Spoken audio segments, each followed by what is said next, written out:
Hermanos, buenos días a todos. Damos gracias a Dios por la bendición de estar juntos en esta mañana, con este hermoso sol, con este hermoso tiempo. Anoche hacía frío, fue un tiempo un poquito fresco, pero hoy en la mañana está precioso el día, muy hermoso, muy bonito, y con la bendición de estar en la presencia de Dios y la promesa de Dios de que Él está entre nosotros.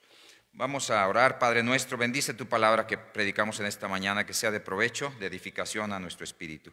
Te lo rogamos en Cristo Jesús. Amén. Siéntense, hermanos, abran sus Biblias, por favor, ahí en Filipenses capítulo 1. Estamos continuando con la carta del apóstol Pablo a los Filipenses, capítulo 1, verso 12. Filipenses 1:12. Estamos ahí en esta porción de la Escritura, viendo grandes lecciones que el apóstol Pablo comparte con la iglesia de Filipos, una iglesia a la que amaba mucho, a la que tenía en su corazón y a la que le comparte las grandes verdades de su doctrina, pero también de su testimonio personal, porque Pablo está en el campo misionero y él está en estos momentos en la cárcel, preso en Roma, y está compartiéndole lo que Dios está haciendo desde la prisión y en el mismo corazón del ejército romano ahí, ¿verdad? Bien, este mensaje de esta mañana es un mensaje muy pertinente, cae muy a propósito de las situaciones que vivimos, porque estamos pasando un tiempo difícil, un tiempo de prueba para el mundo y particularmente para la iglesia. Pudiéramos vernos tentados a pensar que en tiempos de prueba la iglesia tiene el derecho y tiene la oportunidad de relajarse en cuanto a sus preceptos, los mandamientos, la voluntad de Dios para ella. Pero parece ser que no es así. De hecho, no es así. Porque también la iglesia, en ese tiempo, la iglesia de Filipos, y el tiempo que Pablo estaba enfrentando, estaba pasando tiempos de prueba muy fuerte, ¿verdad? Había persecución, él estaba en la cárcel. Entonces realmente la condición de ese tiempo es muy similar a la nuestra. Claro, no estamos en un tiempo de persecución completa, pero hay otro tipo de pruebas, hay otro tipo de situaciones que nos limitan, ¿verdad? Entonces en ese sentido es similar. Ahora, como parte de la introducción del tema, quiero decirles que hay tres elementos que forman parte de la ocasión de la carta. Es decir, Pablo les escribe a los filipenses pensando en tres cosas principalmente, aunque les da muchas enseñanzas y hay muchos temas en la carta, pero hay tres propósitos, ¿verdad?, que quiere dejar bien claros el apóstol Pablo a la iglesia de Filipos. Primeramente, les está informando de su ministerio y los quiere involucrar con su ministerio, ¿verdad? Es decir, les informa de lo que Dios le ha ayudado, bendecido, avanzado en el trabajo del evangelio, y los quiere involucrar. Ese es el primer objeto o propósito de la carta a los filipenses. Hay un segundo propósito, que es agradecerles por Epafrodito, que fue un mensajero de la iglesia de Filipos, y también por las ofrendas que mandaron los filipenses. Entonces ese es un segundo propósito que está presente en la carta. Y hay una tercera cosa que estaremos viendo en el capítulo 4, que tiene que ver con un pequeño problema, un pequeño gran problema que había en la iglesia de Filipos, que quizás es el único problema que se ventila de la iglesia. Es un detalle que había ahí entre dos hermanas. Tenían un pleito casado ahí, dos hermanitas, y Pablo no lo deja pasar por alto, sino que lo plantea a la iglesia. Entonces son esas tres cosas. Ya lo estaremos viendo este detalle después, pero informarles e involucrarles en su ministerio, agradecerles y atender un problemita de la iglesia. Ok. Ahora, lo que vamos a ver esta mañana tiene que ver con el primer punto: informarles del avance del ministerio en el campo misionero donde él se encuentra, ¿verdad? Pero también involucrarlos en ese trabajo, también sumarlos a ese esfuerzo, hacerlos parte del progreso del evangelio. Ese es el propósito. Por eso dice en el versículo 12: quiero que sepan, hermanos, que las cosas que me han sucedido han redundado más bien en el progreso del Evangelio. Entonces, ¿cuál es el propósito fundamental aquí? Y es el título del mensaje que compartiremos esta mañana. Las circunstancias de la vida no pueden ser razón ni obstáculo para detener el avance del Evangelio. Que nos llevemos esta idea esta mañana, hermanos. Las circunstancias que nos rodean, las pruebas que están alrededor nuestro, no son nunca, ni pueden ser jamás, un obstáculo para el avance del Evangelio de Jesucristo. Por eso el apóstol Pablo dice en el versículo 12 como testimonio personal: quiero que sepan, hermanos, quiero que les quede muy claro en sus mentes y en sus corazones que las cosas que están sucediendo no son un obstáculo, más bien han redundado en beneficio de la obra. Lejos de haber impedido el avance del Evangelio, han contribuido de muchas maneras para que el Evangelio prospere entre los gentiles. Y ese es el principio que les quiere transmitir en esta porción de la carta. Ninguna oposición, ningún problema, ninguna condición o circunstancia de la vida es razón para pensar que pueden detener el avance del Evangelio de Jesucristo. Entonces, sienta las bases de lo que vamos a dar esta mañana en este versículo 12. Ahí está dando la razón de lo que les está escribiendo aquí en esta porción de la Escritura. Ahora, ¿qué es la palabra progreso? Ahí usa la palabra progreso, dice más, las cosas que me han sucedido han redundado más bien para el progreso del Evangelio. Esta palabra se usaba en términos militares cuando decían que un ejército o un grupo de soldados, ¿verdad?, que incursionaban en las filas del enemigo, tenían un progreso cuando lograban infiltrarse, cuando lograban llegar hasta el corazón mismo del ejército enemigo.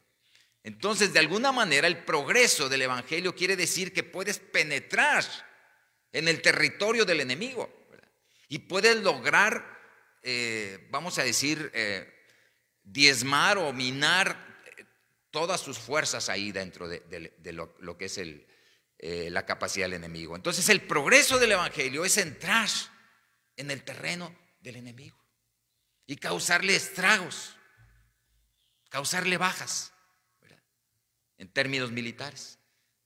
Entonces Pablo dice que él está logrando entrar al terreno del enemigo y que además Dios le ha permitido un avance inesperado. Él no pensaba que iba a estar ahí en ese lugar y que iba a encontrar tal aceptación al Evangelio en medio de la tribulación, de la prueba, de la angustia, de la cárcel, de la prisión donde él está ahí encadenado. Entonces fíjense qué tremendo el mensaje que nos está dando aquí el apóstol Pablo en este contexto del mensaje. Es un contexto de persecución, un contexto de prisión, un contexto de prueba, un contexto difícil. Las circunstancias no son nada gratas, vamos a decir, en nuestra manera de pensar. ¿Quién pudiera pensar que puede tener alegría y gozo? Y toda la carta es una carta de gozo en medio de la prisión, en medio de las circunstancias que está viviendo el apóstol Pablo. Muy bien. Ahora, pudiéramos pensar, ¿en qué contexto nos llegó a nosotros el Evangelio de manera personal? ¿Quiénes tuvieron que pasar circunstancias difíciles para que a nosotros nos llegara el mensaje del Evangelio? ¿Quiénes tuvieron que recibir burlas cuando tocaron a tu casa? ¿Quiénes fueron aquellas personas a las cuales deberíamos estar muy agradecidos que sufrieron? Pablo sufrió muchas cosas en el camino para Roma. Sufrió naufragio, sufrió muchas cosas, sufrió muchas penalidades. Él lo narra en su testimonio, ¿verdad?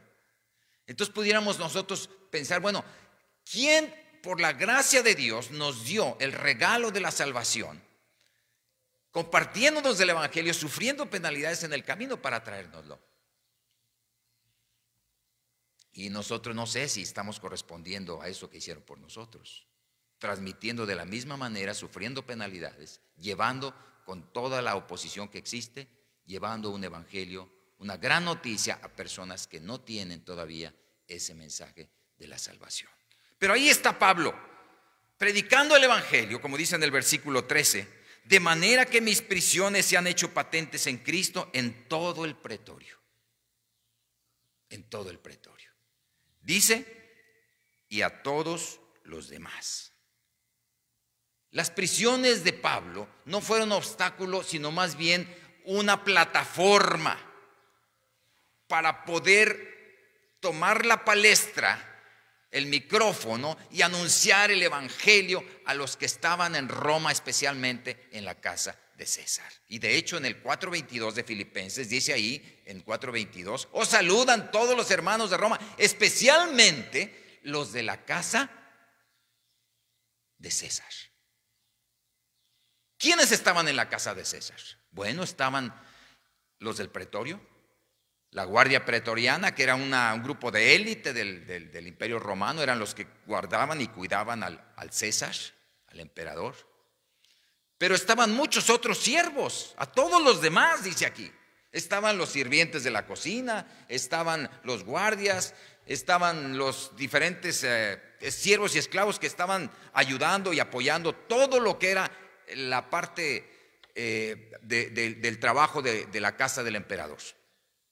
Los que arreglaban los jardines, los que limpiaban, los que aseaban, los que esto, los que el otro, ¿verdad? Los mensajeros, etcétera. Todos los de la casa de César. Pablo se paró en la palestra y les empezó a compartir el mensaje de la salvación a los soldados de la guardia pretoriana y a todos los siervos y todos los que estaban alrededor de la casa de César.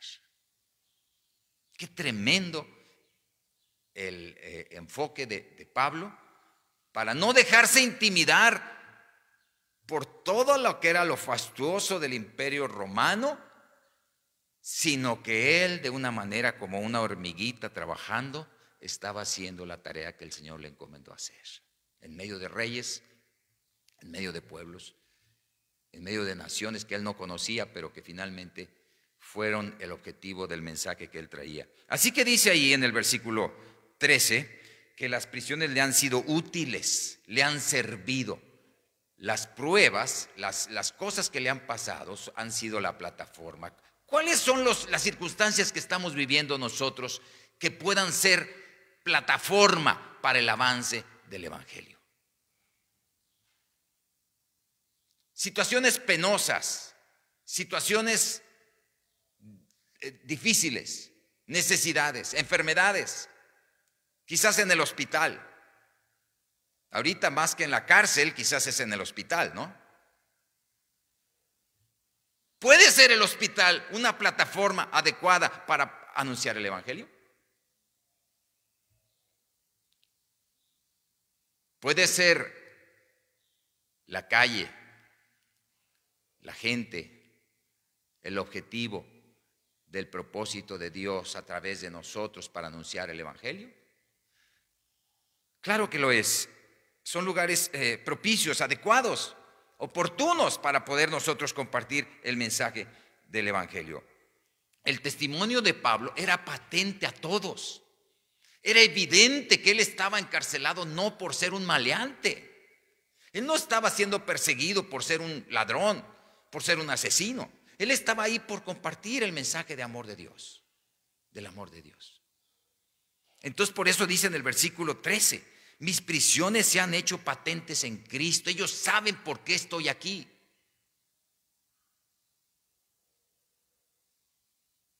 ¿Tu vida es un libro abierto delante de los hombres? ¿Saben cómo vives? ¿Qué piensas? ¿Saben que conoces el amor de Dios? ¿Saben que oras a Dios y a lo mejor hasta te piden oración por su situación de salud, por las condiciones que están viviendo? Pablo dice claramente y con toda autoridad, mis prisiones se han hecho patentes en Cristo. De modo que en el pretorio, en todo el pretorio y todos los demás que estaban viendo su vida ahí alrededor de él mismo, hermanos. Vayan por favor a Hechos capítulo 28. Veamos ahí cómo en el verso 28, 23 de Hechos, dice la Escritura que habiendo señalado un día, vinieron a él muchos a la posada. Ya estaba Pablo en Roma, encarcelado ahí él había apelado a César, dice el verso 19, me vi obligado a apelar a César, no porque tenga de qué acusar a mi nación, pero bueno, lo querían matar, ¿verdad? A Pablo. Entonces él, como ciudadano romano, apeló a César y fue llevado hasta Roma. Dice en el versículo, ya que llegaron ahí, ¿verdad? En el verso 22, querríamos oír de ti, ¿qué piensas? Porque de esta secta nos es notorio que en todas partes se habla contra ella. Se refiere pues al cristianismo, a lo que predicaba el apóstol Pablo, ¿verdad? Y habiéndole señalado un día, entonces se reunió la gente, ¿verdad? Ya estaba él ahí en Roma. Vinieron a la posada, dice, a la cual les declaraba y les testificaba el reino de Dios desde la mañana hasta la tarde, persuadiendo acerca de Jesús. Dice, tanto por la ley de Moisés como por los profetas. Tenemos entonces ahí que mucha gente escuchó el mensaje del evangelio, no solamente la guardia pretoriana o el soldado que estaba custodiándolo, sino que toda la gente estaba atenta al mensaje del apóstol Pablo. Se fijan ustedes cómo qué interesante es que el apóstol Pablo estaba testificando de mañana y de tarde, y a toda hora su propósito era compartir el evangelio de Jesucristo. Qué interesante, ¿no? Ahora, no perdía oportunidad. Dice Mateo capítulo 7 que ancho es el camino que lleva a la perdición y muchos van por él, pero angosto es el camino que lleva a la vida y pocos son los que lo hallan. Así que, hermanos, nosotros tenemos la oportunidad de caminar por este camino y entrar por esta puerta. Angosta es la puerta que lleva a la vida, ¿verdad? Y yo sé que aunque muchos escucharon ahí en este lugar, pero no todos creyeron. De hecho, si volvemos ahí a Filipenses en el capítulo 1, dice ahí, en el versículo 14, dice que la mayoría de los hermanos, cobrando ánimo en el Señor con mis prisiones, se atreven mucho más a hablar de la palabra sin temor. Pablo estaba compartiendo el evangelio en el pretorio y en toda la gente ahí en Roma, pero los hermanos que estaban viendo el testimonio de Pablo cobraron ánimo, se animaron a compartir el evangelio también. Ahora fíjense, es interesante que el apóstol Pablo aquí no está dando un informe misionero como para justificar la ofrenda que le mandaron. No es el propósito del apóstol Pablo. No es que dice, bueno, hermano, les estoy escribiendo porque miren, gané para Cristo a fulano de tal y gané a sutano y le hablé a tal y tal y tal y esto lo hice, así que sigan demandando sus ofrendas. No es el asunto del dinero. El propósito del apóstol Pablo es que los quiere involucrar a los de la iglesia. Si notan ustedes en el versículo 14, la mayoría de los hermanos, o sea, de los creyentes que están viendo el testimonio de Pablo, no solamente en Roma, pero también en Filipos y en otras iglesias, cobrando ánimo en el Señor con mis prisiones. ¿Qué está pasando con ellos? Están volviéndose atrevidos. Se están atreviendo a compartir la palabra de Dios sin temor, sin temor. Así que la mayoría, ¿cuánto es la mayoría? Pues más del ¿qué? Más del 50%. Si en la iglesia de Filipos hubiera, por ejemplo, vamos a decir, no sé, vamos a decir que hubiera 200 personas en la iglesia de Filipo. Más de 100 personas en la iglesia de Filipo estaban saliendo a compartir el evangelio. Porque dice que la mayoría de los hermanos cobrando ánimo en el Señor con mis prisiones. El ejemplo del apóstol Pablo había movido los corazones de las personas de Filipos y de las iglesias.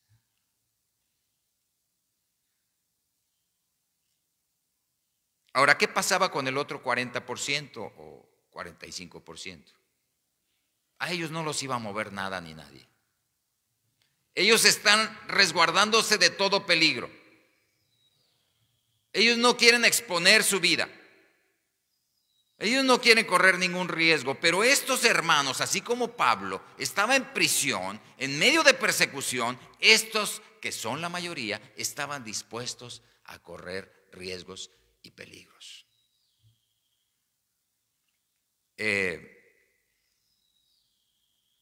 Esa palabra que menciona ahí en el versículo 14, se atreven, la palabra atreverse, tolmao, es una palabra griega que significa algo así como arrojo, osadía, intrepidez. Tomar por asalto una fortaleza. Es algo así como que es una acción deliberada, inesperada. No podemos decir nosotros que la acción de lo que dice aquí de atreverse sea una acción que de alguna manera se espera. Por ejemplo, cuando una persona está en su casa y oye que tocan a la puerta, o está en su negocio, como ayer que pasábamos ahí compartiendo, estaba una persona y la vi que salió de la puerta y le digo, le quiero compartir folleto de la palabra de Dios. Me dijo, no lo necesito. Y pude haber dicho, bueno, pues te vas a perder o algo así, ¿verdad? Pero lo único que alcancé a decirle fue, quizás quieres vivir quizás independiente de Dios, algo así, le dije. ¿Quieres vivir independiente de Dios? Y nada más se quedó así como que no esperaba la respuesta y se dio la vuelta y se fue, ¿verdad? Entonces, cuando tú tienes un acto de intrepidez, de osadía, donde te atreves a tocar una puerta o incursionar en la vida de una persona y le preguntas algo en relación con Dios, su vida con Dios, estás entrando a un terreno peligroso.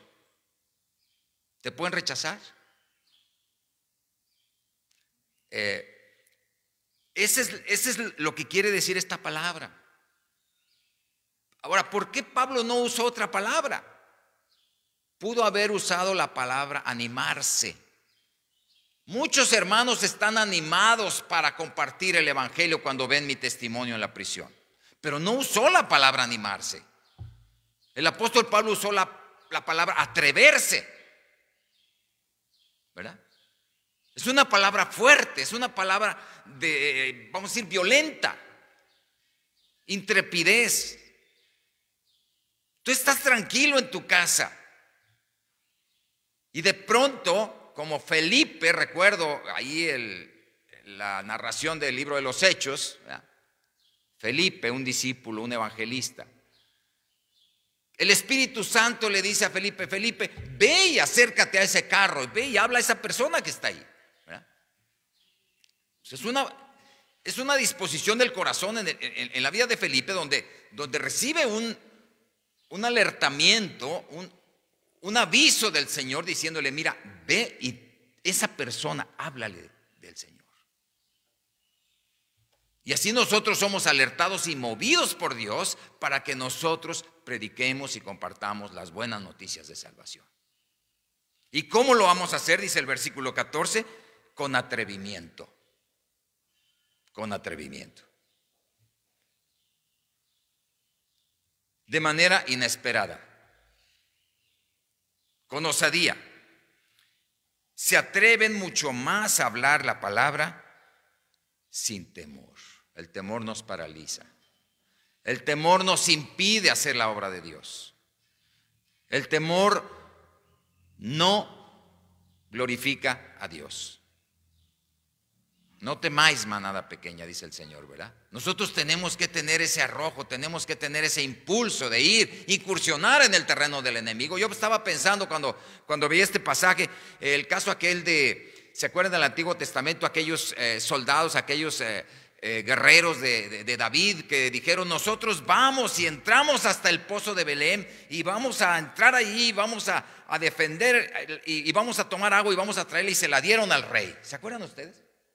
Ese acontecimiento de la vida y de la experiencia del rey David, cómo aquellos guerreros tuvieron la osadía y el arrojo de entrar hasta el pozo de Belén, incursionar en el ejército del enemigo y tomar agua y llevársela al rey.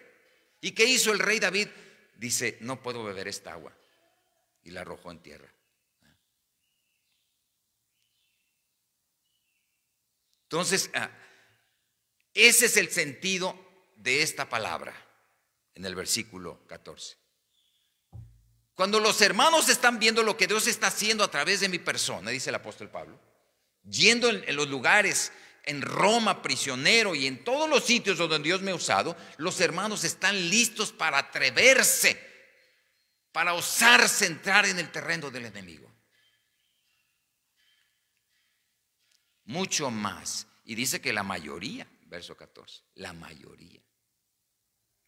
Es grande, hermanos, lo que Dios mueve el corazón cuando nosotros somos ejemplo a otros de la bendición. Si tú eres padre o madre, tus hijos te están viendo también. Tienes miedo para compartir el evangelio. ¿Cómo puedes pensar en que tus hijos puedan compartir el evangelio si tú tienes miedo a compartir el evangelio? Estás lleno de temor, no sabes si te van a burlar, si te van a decir de cosas, si te van a cerrar la puerta en la nariz, no sabes qué va a pasar. Incursionas en el terreno del enemigo. Ayer hablaba con una persona y la persona me empezó a contar muchas cosas de su vida personal. Y yo después estaba pensando, bueno,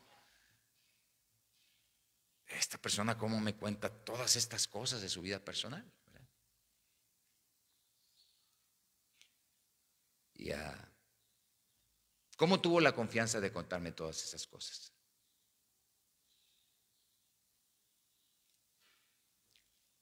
Te vas a encontrar muchas situaciones en el campo de compartir el evangelio. Situaciones inesperadas. Porque tienes la osadía, tienes la intrepidez, tienes el arrojo de compartir el evangelio. Y yo espero, y es mi oración, y es nuestra oración, que la mayoría de los hermanos, viendo lo que Dios está haciendo en algunos corazones y en las vidas de otros, muchos tengan la capacidad de hablar del evangelio sin temor, sea aquí alrededor o sea entre sus vecinos, en sus casas, en donde puedan estar ellos, puedan tener el arrojo, puedan tener la capacidad de hacerlo. Dice ahí en el versículo 15: algunos a la verdad predican a Cristo por envidia y por contienda, pero otros de buena voluntad. Otros de buena voluntad. Dice: los unos anuncian a Cristo por contención, no sinceramente, pensando añadir aflicción a mis prisiones, pero los otros por amor, sabiendo que estoy puesto para la defensa del evangelio. Pudiéramos pensar que Pablo es el único que está puesto para la defensa del evangelio, pero no es así. Él mismo lo dice en el versículo 14. Muchos más hermanos están añadiendo a compartir el evangelio. Y si vemos otros pasajes de la Escritura, vamos a ver que Dios quiere que toda la iglesia tenga la capacidad de movilización para compartir el evangelio. No es una labor de los misioneros exclusivamente.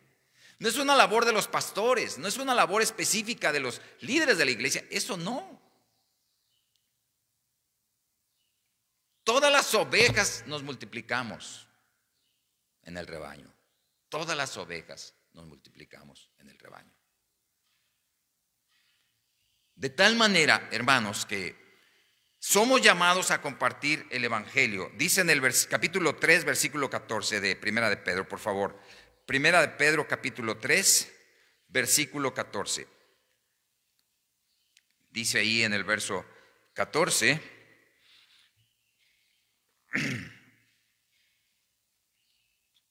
3:14, dice la Escritura ahí: mas también si alguna cosa padecéis por causa de la justicia, sois bienaventurados. Por tanto, no se amedrenten por temor de ellos ni se conturben. No os amedrentéis por temor de ellos ni os conturbéis, sino santificad a Dios el Señor en vuestros corazones y estén siempre preparados para presentar defensa con mansedumbre y reverencia ante todo el que os demande razón de la esperanza que hay en vosotros. Hermanos, en medio de los padecimientos, es tiempo oportuno para que nosotros hagamos la obra a la cual Dios nos ha llamado. Aquí Pedro les está diciendo a todos los creyentes que nosotros somos llamados, que podemos santificar al Señor en nuestros corazones y estar preparados para presentar defensa del Evangelio. Siempre preparados para presentar defensa del Evangelio ante las personas. Todos los creyentes somos parte de ese ejército que está atacando las fuerzas del enemigo. Por eso Pablo se gozaba en los filipenses, porque muchos hermanos estaban añadiéndose. No eran 2 o 3 que se juntaban a compartir la palabra, eran más del 50%, porque dice que la mayoría lo estaban haciendo. Ahora, yo no sé si en tu comunidad, entre tu vecindario, hay personas que quizás estarán ya listas para escuchar lo que tú les tienes que compartir y no lo has podido hacer. Recuerdo aquel misionero que compartía lo que le pasó en el Canadá. Él escribía y decía que en el siglo XVIII llegó el evangelio a una tribu en el Canadá. Esta era una tribu que no había recibido antes el mensaje de la salvación durante todos esos siglos, pero en el siglo XVIII llegó el mensaje del evangelio a esta tribu. Salteaux es una tribu de la parte del bosque más profundo del Canadá. Hay muchas zonas boscosas en el Canadá, ¿verdad? Entonces hasta el siglo XVIII llegó el mensaje del evangelio ahí. Y él escribía y decía, no se me olvida lo que dijo el jefe de la tribu el día que nos reunimos para celebrar que la tribu estaba conociendo del mensaje de salvación. Muchos conocieron del evangelio de Jesucristo y hubo una gran reunión ahí para celebrar aquel hecho. Tuvieron bautismos y una gran celebración que tenían ahí todos los de la tribu. Y en ese momento que estaban ahí, se para el jefe de la tribu y se dirige al misionero y le dice así que ahora Dios el Padre no solamente es Padre de su Hijo Jesucristo, sino que también es mi Padre. Y así como dices tú que Dios es tu Padre, Dios es mi Padre desde que yo creí en Él y recibí la gracia de Dios en mi vida, decía el jefe de la tribu. Y le decía al misionero, efectivamente, ahora Dios es tu Padre, como es mi Padre, también es tu Padre. Dice, estamos muy agradecidos, dice. Y sin embargo, dice, tengo que decir una cosa. Tengo que decirte una cosa, dice. Pienso que te tardaste demasiado en traer ese gran mensaje a tu hermano del bosque. Pienso que tardaste mucho en traer ese precioso mensaje a tu hermano del bosque. Y yo a veces me pregunto, las personas están muriendo en nuestro vecindario. Hay compañeros de trabajo, familiares que están muriendo, personas que están partiendo de este lugar. Y quizás nosotros estamos pensando, bueno, ya nomás que todo se acomode, ¿verdad? Ya que esté todo en orden, ya que haya tranquilidad, que no haya enfermedad, que no haya contagios, que todo esté en orden, que todo esté en paz, entonces yo voy a salir a compartir el evangelio. ¿Habrá tiempo? Y a aquel misionero no se le olvidaban esas palabras. Nos tardamos 18 siglos para hacer llegar el mensaje del evangelio a la gente del bosque. Y ahí en nuestras colonias, en nuestro vecindario, en nuestro trabajo, hay mucha gente que está muriendo, que se está yendo. Y nosotros no le hemos anunciado el mensaje del evangelio y a lo mejor pudiera decirnos, ¿verdad? Te estás tardando, yo ya me voy.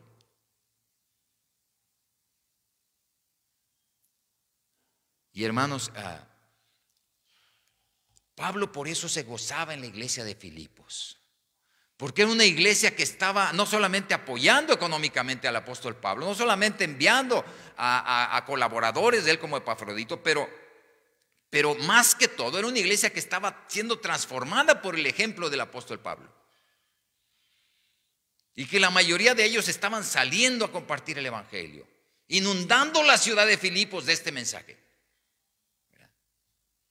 Por eso está Pablo gozoso también.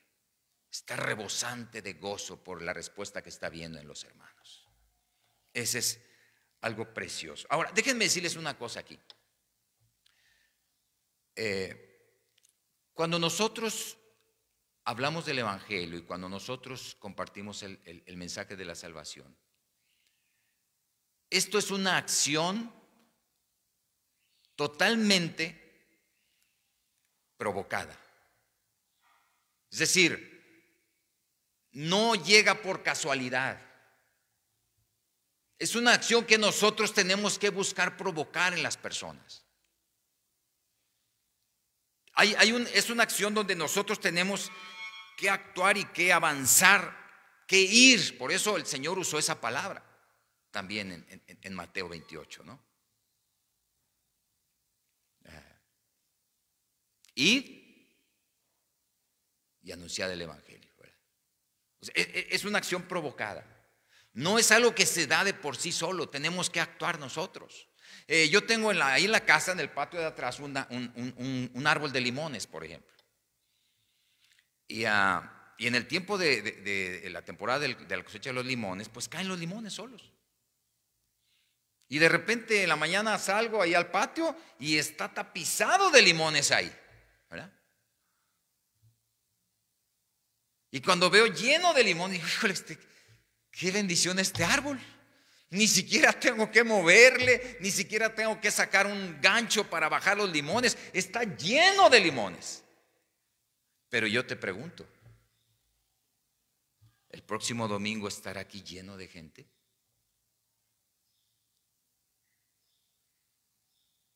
Es una acción que tenemos que provocar. Es una acción intencional, totalmente intencional. No van a caer los limones. No van a caer. Por eso el Señor dijo, vayan, anuncien el evangelio. Si tú no anuncias el evangelio, la gente se va a perder, así de fácil.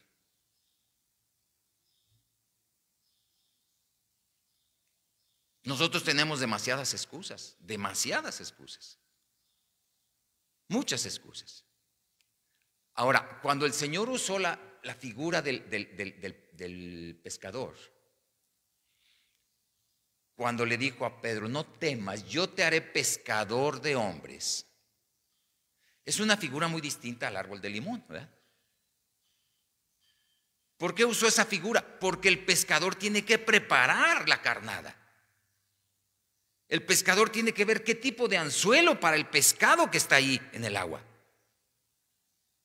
El pescador tiene que saber exactamente qué es lo que va a picar. ¿Sí o no?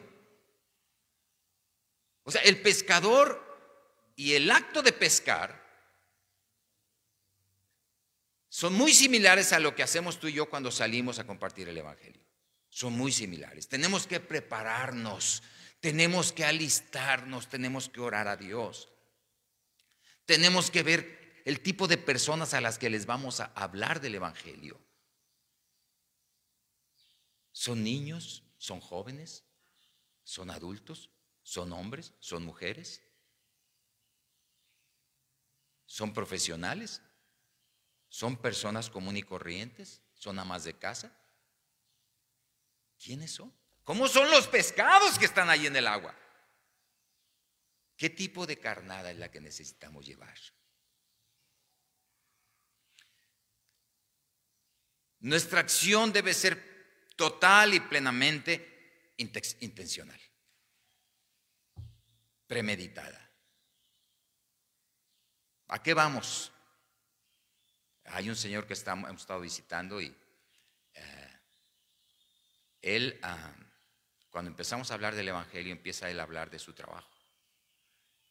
Y ya no he querido ir últimamente porque siempre que entro al tema específico de la salvación en Cristo, él se sale por la tangente y me dice, sí, pero mi trabajo y mi trabajo y mi trabajo. Y yo.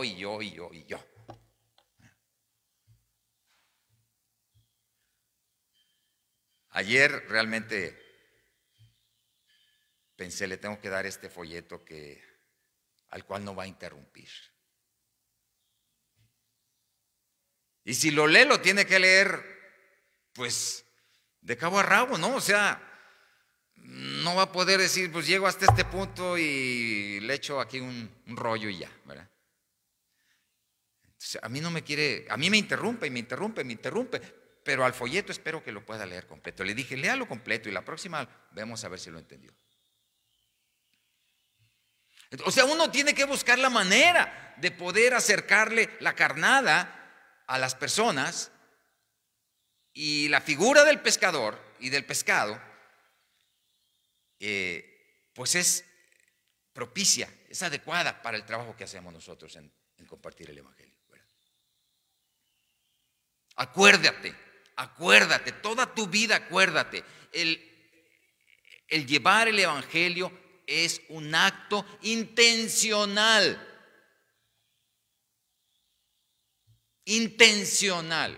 Así el Señor lo planificó, así lo estipuló. Vayan y anuncien el Evangelio. Por eso necesitamos atrevimiento. Por eso necesitamos osadía. Por eso necesitamos valor. Por eso necesitamos no dar lugar al temor. Ser valientes. Necesitamos tener valor. No, pero que esta persona no merece porque yo sé quién es y esto y el otro y eso. Siempre tenemos razones para no compartir el Evangelio. Y miren, en relación a los versículos que siguen, que ya lo estuvimos viendo, dice que algunos predican a Cristo por envidia y contienda, otros de buena voluntad. Dice que los que anuncian a Cristo por contención no sinceramente pensan, pero otros por amor sabiendo que estoy puesto. Antier en la mañana, yo venía de Abastos y así prendí el radio en ese momento y escuché que estaba diciendo alguien, y cuando conocí a Jesús, mi vida se transformó completamente. Y cuando mi familia empezó a aceptar a Cristo, en su corazón todo cambió. Yo dije, ¿qué es esto? ¿Es Radio María? O que se me suena muy raro esto. Dije, ahí no dicen esas cosas. Entonces yo dije, bueno, qué raro. Y empecé a tomar un poquito más de atención. Y era una persona a la que muchos le criticamos muchas cosas. Conocida públicamente. Una artista. Lupita D'Alessio. Y estaba hablando de su hijo Ernesto, y estaba hablando de su otro hijo, y de este y el otro, y estaba hablando que mi vida pasada, que 5 maridos, y que este que el otro, y Dios me transformó, y Dios me dio alegría y gozo en mi corazón. Y estaba en cadena nacional. Los unos predican a Cristo por contención, por envidia, por lo que tú quieras y gustes. Y otros por amor. Ahora dice aquí el apóstol Pablo, dice en el versículo 18, ¿qué pues? Que no obstante, de todas maneras, o por pretexto o por verdad, Cristo es anunciado, y en esto me gozo y me gozaré aún. No importa, algunos lo hacen por razones equivocadas, algunos no lo hacen bien, otros tienen cola que les pisen, ¿verdad? Y decimos, mejor que se calle, porque siempre decimos cosas. Y siempre estamos pendientes de lo mal que hacen los demás, pero no vemos nuestra propia responsabilidad.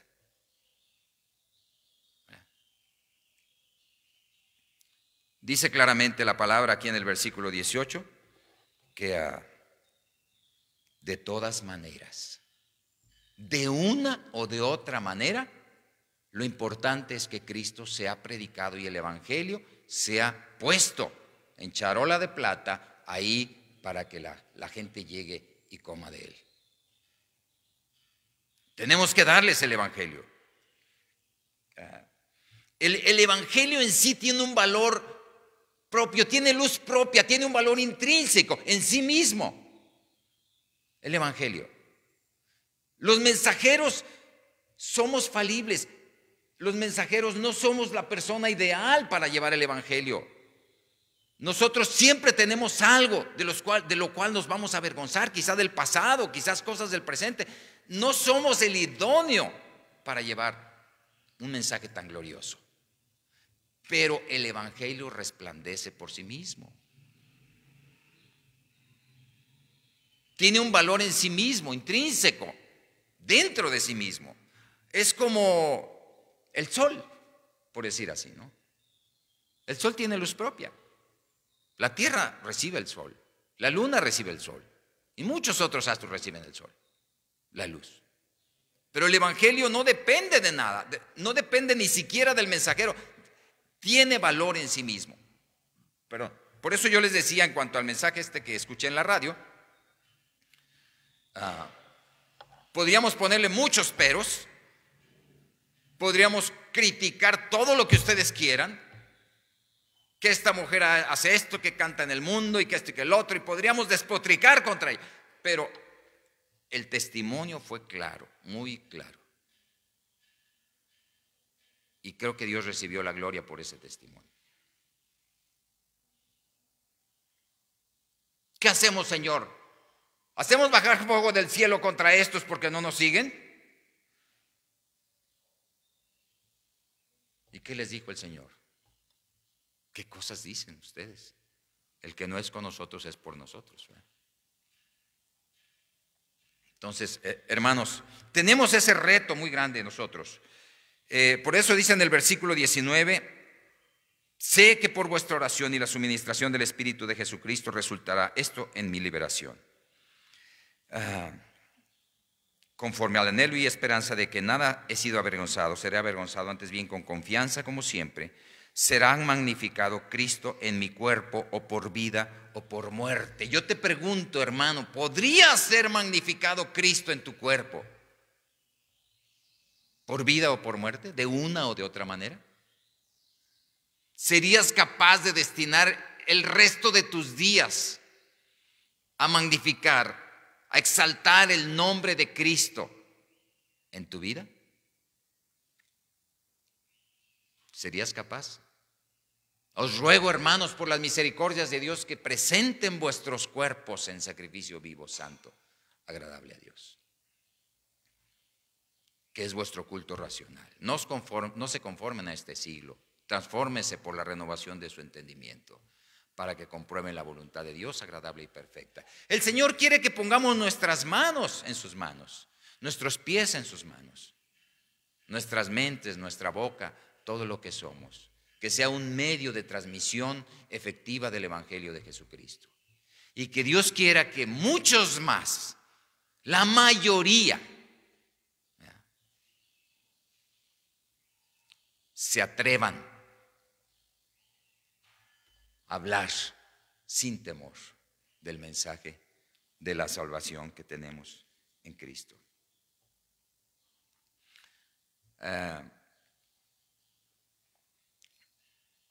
Si terminamos con 2 Corintios capítulo 4, por favor. 2 Corintios capítulo 4, versículo 5. Dice ahí la palabra de Dios, 2 Corintios 4, 5. Dice que, bueno, el 3 dice que si nuestro evangelio está encubierto, 2 Corintios 4, 3, si nuestro evangelio está encubierto, entre los que se pierden está encubierto, en los cuales el Dios de este siglo cegó el entendimiento de los incrédulos, para que no les resplandezca la luz del evangelio de la gloria de Cristo, el cual es la imagen de Dios. Dice el verso 5, porque no nos predicamos a nosotros mismos, sino a Jesucristo como Señor, y a nosotros como vuestros siervos, por amor de Jesús. Porque Dios, que mandó que de las tinieblas resplandeciese la luz, es el que resplandeció en nuestros corazones para iluminación del conocimiento de la gloria en la faz, de la gloria de Dios en la faz de Jesucristo. Dios es el que resplandece en los corazones. Pero dice Romanos capítulo 10, verso 14, rápidamente, Romanos 10, 14. Dice ahí la Escritura que tiene que haber un proceso en el cual les pueda llegar el Evangelio a ellos. Dice en el 10, 14, ¿cómo invocarán a aquel en el cual no han creído? ¿Y cómo creerán en aquel de quien no han oído? ¿Y cómo oirán sin haber quien les predique? Si nosotros no predicamos y no hacemos lo que tenemos que hacer, nadie más lo va a hacer, hermano. Nadie más. Somos responsables directos delante de Dios y un día daremos cuenta de esa encomienda que Él dejó en nuestras manos. Oremos. Padre nuestro, muchas gracias por tu palabra, muchas gracias por el mensaje que nos das, por el reto y la exhortación que das a nuestros corazones en esta mañana. Señor, tenemos un gran trabajo que hacer. Tenemos alrededor de nosotros, muchas personas que están sin ninguna esperanza. Tienen religión, pero no tienen salvación. Tienen religión, pero no tienen relación contigo de manera personal, de manera íntima. Te rogamos, Señor, que uses a tu pueblo, que levantes a tus hijos, que puedan ser osados, intrépidos, audaces, que puedan tener el arrojo de poder compartir las buenas noticias de salvación a aquellos que están perdiéndose. Te pedimos que levantes a tu iglesia, Señor, que lo hagas para tu gloria. En el nombre de Cristo lo rogamos.